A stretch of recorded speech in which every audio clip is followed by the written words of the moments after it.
RBC education academy में आप सभी का स्वागत है। आज मैं आपके सामने कक्षा 5 पाठ 4 त्योहारों का देश एक कविता है, इसका अध्ययन करेंगे। इस कविता का अध्ययन करने से पूर्व हम इसके शब्दार्थ पढ़ते हैं। देखिए, हुलसना यानी प्रसन्न होना, उमड़ना, उफान मारना, रसधार रस की धारा, मन भावन मन को प्रसन्न करने वाला या मन को अच्छा लगने वाला, फूला नहीं समाना बहुत खुश होना, राग गीत मल्हार वर्षा ऋतु में गाया जाने वाला एक राग। उसके बाद में देखिए 8वां जो शब्दार्थ है तिरंगा यानी भारत का राष्ट्र ध्वज, शहीद बलिदान होने वाले, गाथाएं कहानियां, दीपदान दीपक जलाना, भरमार बहुत सारा, भाईचारा भाइयों की तरह रहना, संदेशा संदेश, मुबारक शुभ, सिवैयां आटे से बना खाद्य पदार्थ, लोकतंत्र जहां जनता का शासन होता है, बासंती फूलों यानी बसंत ऋतु में खिलने वाले फूल, रंगों की बौछार रंग बिरंगा वातावरण, मंजीरे धातु से बने प्लेट नुमा जो वाद्य यंत्र हैं वो। तो देखिए, सर्वप्रथम हम पाठ का परिचय पढ़ते हैं। त्योहारों का देश। प्रस्तुत पाठ में बताया गया है कि भारत विविधताओं वाला देश है, फिर भी यहाँ एकता के दर्शन होते हैं।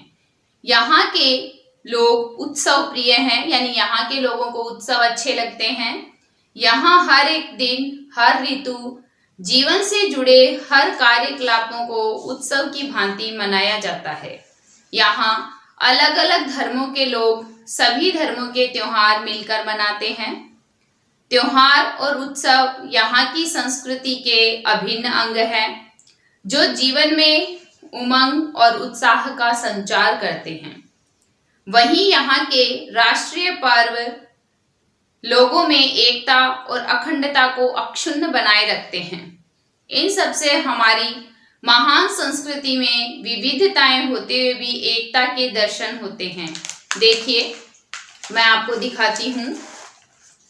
हुलस रहा माटी का कण कण, उमड़ रही रसधार है, त्योहारों का देश हमारा हमको इससे प्यार है। मन भावन सावन आते ही हरियाली छा जाती है, राखी के दिन बहन खुशी से फूली नहीं समाती है। घर बाहर झूले ही झूले, गाते राग मल्हार है, त्योहारों का देश हमारा हमको इससे प्यार है। यानी इसमें क्या बताया गया है, देखिए, हुलस रहा माटी का कण कण, उमड़ रही रसधार है, कि हमारे देश की जो मिट्टी का कण कण है वो प्रसन्नता से भरा है और यहाँ पर जो रस की धारा है वो उमड़ रही है।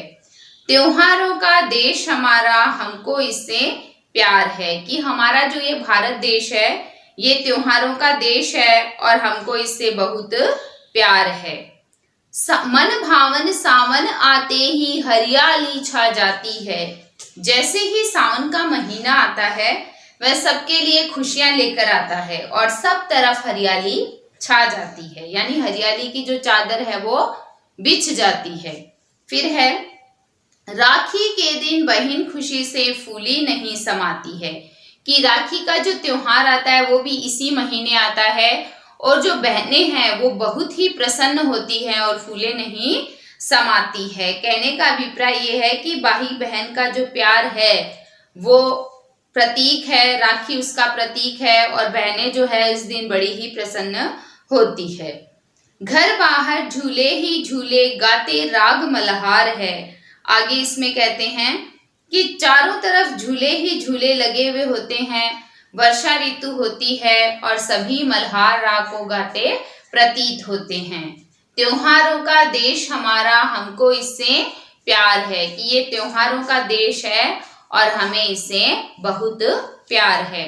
आगे देखिए, आजादी के दिवस तिरंगा घर घर पर लहराता है, वीर शहीदों की गाथाएं हमको याद दिलाता है, मन भावों से भर जाता है, माँ की जय जयकार है, त्योहारों का देश हमारा हमको इससे प्यार है। आगे देखो कवि क्या कहते हैं वर्णन करते हुए स्वतंत्रता दिवस पे। आजादी के दिवस तिरंगा घर घर पर लहराता है, कि कवि वर्णन करता है कि स्वतंत्रता दिवस पर हम सब भारतीय जो हैं वो इस पर्व को मनाते हैं और ये जो तिरंगा है इसको हम आजादी का पर्व मानते हुए फहराते भी हैं। वीर शहीदों की गाथाएं हमको याद दिलाता है कि यह जो दिवस है, दिन है, हमें देश की खातिर जो लोग शहीद हुए हैं उनकी याद दिलाता है, मन भावों से भर जाता है, माँ की जय जयकार है। आगे कवि कहते हैं कि उनके बलिदान की वीरतापूर्ण कहानियों को सुनकर हमारा मन जो है वो श्रद्धा से भर जाता है और हम सभी भारत माता की जय जयकार करके अपनी प्रसन्नता को प्रकट करते हैं। त्योहारों का देश हमारा हमको इससे प्यार है। आगे कवि कहते हैं कि ये जो देश है भारत, ये त्योहारों का देश है और हमें इससे प्यार है। फिर देखो, आता है हर वर्ष दशहरा, होते खेल तमाशे हैं, दिवाली पर दीपदान फुलझड़ियां खिल बताशे हैं, धूम धड़ाके और पटाखों की कैसी भरमार है, त्योहारों का देश हमारा हमको इससे प्यार है। आगे कवि कहते हैं कि वर्षा ऋतु के बाद आश्विन माह में प्रतिवर्ष विजयदशमी या दशहरे का पर्व आता है और इस दिन खेल तमाशे होते हैं और दीपावली का जो त्योहार है लोगों के जीवन में उत्साह और उमंग को भर देता है।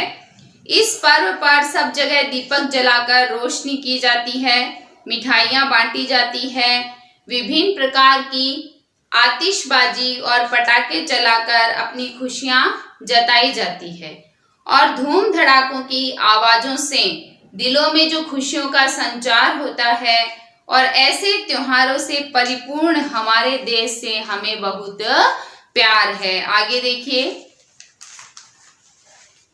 भाईचारे का संदेशा ले ईद मुबारक आती है, मीठी खीर सेवैयां सबके मन को भाती है, खेल खिलौने पाते बच्चे क्रिसमस के उपहार है, त्योहारों का देश हमारा हमको इससे प्यार है। आगे कवि कहते हैं देखिए, भाईचारे का संदेशा ले ईद मुबारक आती है, कि आपस में भाईचारे का संदेश देती हुई जो ईद है उसका पर्व आता है। मीठी खीर सेवैयां सबके मन को भाती है। आगे कवि कहते हैं कि इस दिन घरों में लोग खीर और सेवैयां बनाते हैं जो सबको ही अच्छी लगती है। खेल खिलौने पाते बच्चे क्रिसमस के त्योहार पे। आगे कवि कहते हैं कि ईद मुबारक के बाद क्रिसमस का त्योहार आता है और इस त्योहार पे बच्चे को बहुत सारे गिफ्ट्स वगैरह मिलते हैं। क्रिसमस के उपहार है, त्योहारों का देश हमारा हमको इससे प्यार है। आगे कवि कहते हैं कि बच्चों को बड़ों से तथा संता से उपहार में खेल खिलौने मिलते हैं और सब लोग इस त्योहार को बहुत ही प्रसन्नता से मनाते हैं। त्योहारों के ऐसे हमारे देश से हमें बहुत प्यार है। इस कविता का जो अंतिम अनुच्छेद है वो देखिए, लोकतंत्र की झांकी ले 26 जनवरी आती है, बसंती फूलों की खुशबू झोली में भर जाती है। जो बसंती फूलों की खुशबू है वो झोली में भर जाती है। होली में ढफढोल मजीरे, रंगों की बौछार है, त्योहारों का देश हमारा हमको इससे प्यार है। आगे कवि कहते हैं देखिए, 26 जनवरी को हमारे लोकतंत्र का उत्सव गणतंत्र दिवस राष्ट्रीय दिवस के रूप में अत्यंत प्रसन्नता और हर्ष से मनाया जाता है। बसंती फूलों की खुशबू झोली में भर जाती है और बसंत ऋतु में सारी प्रकृति अपना श्रृंगार करती है और हर तरफ रंग बिरंगे फूल खिले होते हैं और उनकी खुशबू से जो वातावरण है वो महक उठता है। होली में डफ ढोल मंजीरे, रंगों की बौछार है, त्योहारों का देश हमारा, हमको इससे प्यार है। आगे कवि कहते हैं कि फाल्गुन मास में होली का त्योहार आता है और रंगों के इस त्योहार में हर तरफ मस्ती का माहौल छाया हुआ होता है। डफ ढोल और मंजीरों के साथ लोग नाचते गाते हैं, एक दूसरे के रंग गुलाल लगाकर गले मिलते हैं और हमारा देश त्योहारों का देश है और इससे हमें बहुत प्यार है। अब प्रश्न देखिए, एक दो हल कर लेते हैं, बाकी आप पूरा पाठ पढ़ो और फिर स्वयं हल करो, जिससे आपकी जो प्रैक्टिस है वो हो जाएगी और आपको याद भी हो जाएंगे। त्योहारों का देश कवि किसे कहते हैं? इस पाठ में हमने पढ़ा है भारत को। फिर है आजादी के दिन तिरंगा किस बात की याद दिलाता है? उत्तर है वीर शहीदों की याद दिलाता है। फिर है गणतंत्र दिवस कब मनाया जाता है? तो हम सबको पता है 26 जनवरी को गणतंत्र दिवस मनाया जाता है। और फिर देखिए अगला प्रश्न है 15 अगस्त है, क्या है भाई 15 अगस्त? तो सबको पता है आजादी का दिवस है, इस दिन हमें आजादी प्राप्त हुई थी, भारत स्वतंत्र हुआ था। फिर है लोकतंत्र की झांकी लेकर क्या आती है? हम सभी को पता है 26 जनवरी आती है। तो आज हमने देखिए पाठ 4 पढ़ा है, त्योहारों का देश, कविता जो है। कल हम अपने नए वीडियो के साथ आपके समक्ष फिर उपस्थित होंगे। आप सभी मेरे चैनल को लाइक, शेयर, सब्सक्राइब करें, बेल आइकन दबाना ना भूलें। धन्यवाद।